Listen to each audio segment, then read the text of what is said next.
So, let me like following up on that question. If you were not a professor or like teaching people, what was the other profession that you think your qualities or your skills might be better like on? Like for example, for me, I'll be a designer or like a podcaster. I'm not a PhD now. Absolutely.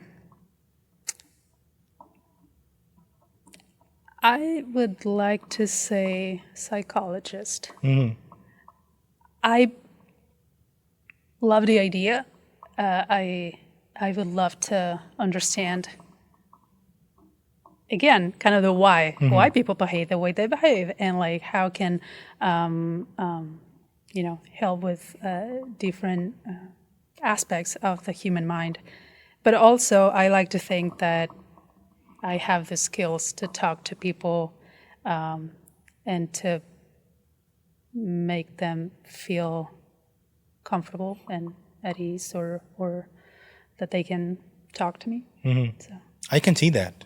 Like you can, I don't know, like whether you think about starting a different career to be a psychologist, because I can see that in your qualities as a professor, even like when you are talking, even outside of the, like I was taking a course with you, you were like that. Even outside, like I am feeling comfortable to come to your office and like talk about whatever it's like frustrating me. So I can see that in you. That's Okay. yeah. Good.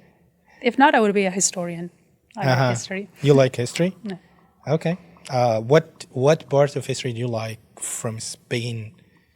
Long history. Whew. Well, Spain has a lot of history. Yeah, it is.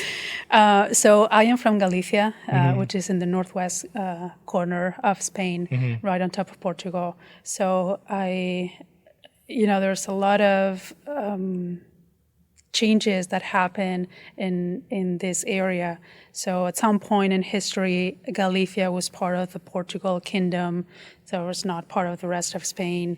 Galithia, because it's surrounded by water, had more commerce with Ireland, United Kingdom. France, the coast of France, so like the Celtic nations.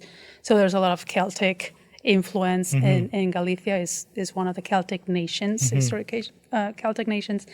So I think that is super cool, understanding like all the influences that Spain had. I like that. Then a lot of the most recent history, I'm not going to say I like it because it's a very sad and heavy history, but that's the part that I read the most about, and that I feel more connection to the real world and the real consequences of what happened 70 years ago in the Civil War and all that. That's because one thing that I actually start noticing that when I became old, that I'd like to see it in the like for example, sometimes I start thinking, okay, why the Egyptians looks like that? Like what kind of, like for example, like we are scientists, so we understand that it's epigenetics. What kind of nature actually affects those people to become this way? Like either, for example, our skin tone, like yeah, I can understand that because it's sunny there. Like what kind of like shape, why they look like that? Because okay, we have like this nutrient, we eat that a lot. We eat like a lot of flour or like bread, like so it influences actually people's body. And sun. Yeah. So that's, I don't know, I'm becoming so old. Anyway. That is so cool. So in Spain, again, Galicia, the northwest corner, gets a lot of the what's the word? The bad weather, the rain that comes from the ocean. South of Spain, sunny. It's more like it's touching Africa is like a lot more dry and sunny and stuff.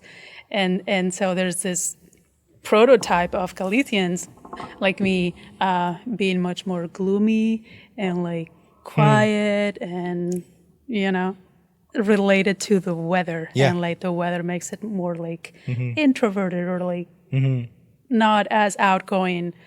People from the south of Spain, they are known for just like party and joking and like completely different personality types. And I mean, prototypes or they're never completely accurate, right? But there's some truth to it. Yeah, it is. I can definitely see it. I can see the difference. For example, we have that because I'm from the middle of the delta, from like, it's not the middle of Egypt, it's the middle of Upper Egypt. Because we are connected to the land, we like most of the time people are agriculturing. The weather is fine. Like there is not a lot of we don't have snow at all. There is not a lot of rain, and we don't have a sea. We have an Nile, so we are connected to the land. You can see that in people. However, when I visited like cities on the coast, like for like specifically Alexandria, because it's like connected to the it's a very old city from the Mediterranean, on the Mediterranean Sea, and it was named Alexandria because of Alexander the Great. Like he built it. So when I go there and I start like looking in people's faces, well, like I don't know them. I'm just walking by the sea, and then I'm like looking at their faces. Those people are chill. Really, like they are living their life and they have that concept. And I started actually talking with a lot of my friends who are from Alexandria. They have that concept of like, I'm gonna go and talk to the sea. They have that. Yeah, that's a very everyone that I know from Alexandria, just go and I'm gonna talk to the sea. Whatever he has in his heart, it's just his therapy. You just go there, sit. It's a free session. Just go, sit, and like talk whatever you need. It is therapeutic. Yeah, I love that. Yeah, I remember I live like next to the beach, and I would just go to the beach and sit there and just enjoy it. Yeah, love that. Okay, so that was really nice talk. But switching now to the next section of our episode, it's always about the career and the research, and how you switch it from doing heavy research now actually doing heavy teaching, because it's a way different skill. So as I see from your publication and your CV and your career, like you covered aging, inflammation, neurovascular functions, and from your publication it's age related. How actually those two fields connect to each other? Like doing aging, I know that now we understand that aging is causing a lot of pathology for the different diseases, but like for scientists, what actually it is, without going back and read the papers. Like simply speaking for the public, if you want to make people understand how aging is actually affecting cardiovascular functions and inflammation. How it's affecting. So, how to explain that without going to the papers? That's a hard question. So, I think that's the realization when I was just like so focused doing my PhD in this in the mitochondrial function and the oxidative stress and whether the electrotransport chain was functioning correctly or not. And so like I was so focused on those little details about oxidative stress, how that can lead to inflammation, that then like again looking more like zooming out, it's like inflammation, oxidative stress, that is the result of life. Right, like our organs or our cells start to produce more oxidative molecules, and that leads to some like chronic low-grade inflammation that then can trigger different responses in different organs and eventually lead to disease. And so, from that perspective, aging is. If you understand aging, you understand that we could extend health span.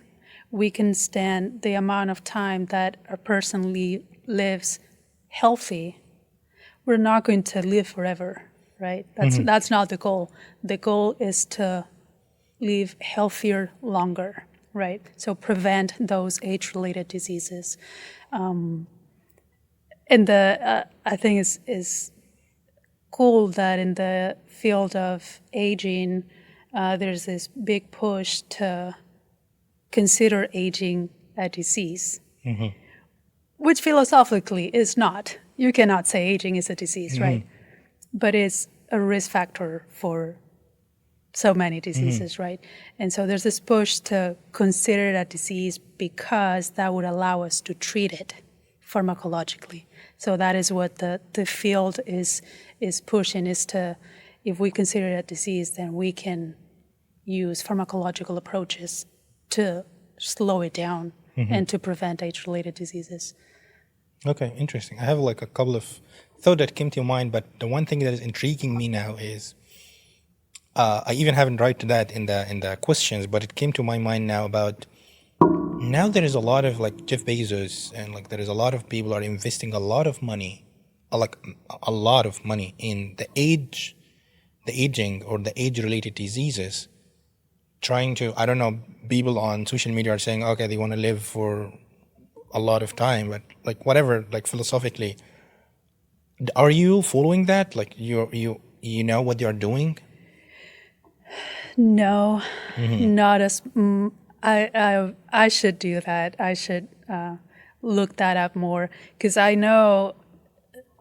Again, I don't follow it much, but I know that is happening. I just don't know exactly how. I remember, there's been experiments when I was still doing research of in mice where sharing young mice blood in old mice blood would cause a rejuvenation effect, right? Because some of the growth factors, some of the factors in the blood from young mice would positively affect old mice. And so I know that's been translated to humans in this type of fields.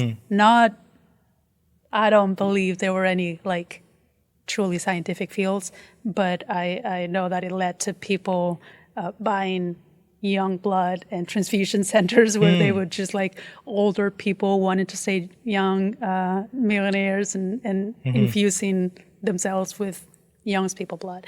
So I'm sure the field has now exploded to what you're saying, but I have not followed and seen what is going on right now. I mean, that's interesting. That's actually like, it can be a movie, like a dark movie, like people like transfecting or like having blood from the young. And for me as a young, I can like donate some blood because I need money and I have the money. So it's okay. That's a dark movie. Have you seen The Substance, the movie?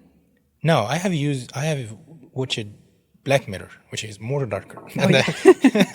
But yeah, that's the. Do you like it? Do you like The Substance? It was dark. I think it made some great points, philosophical points about aging and our perspective, the human perspective on aging, and especially in women. I'm not going to say that I love the movie because it's dark and weird.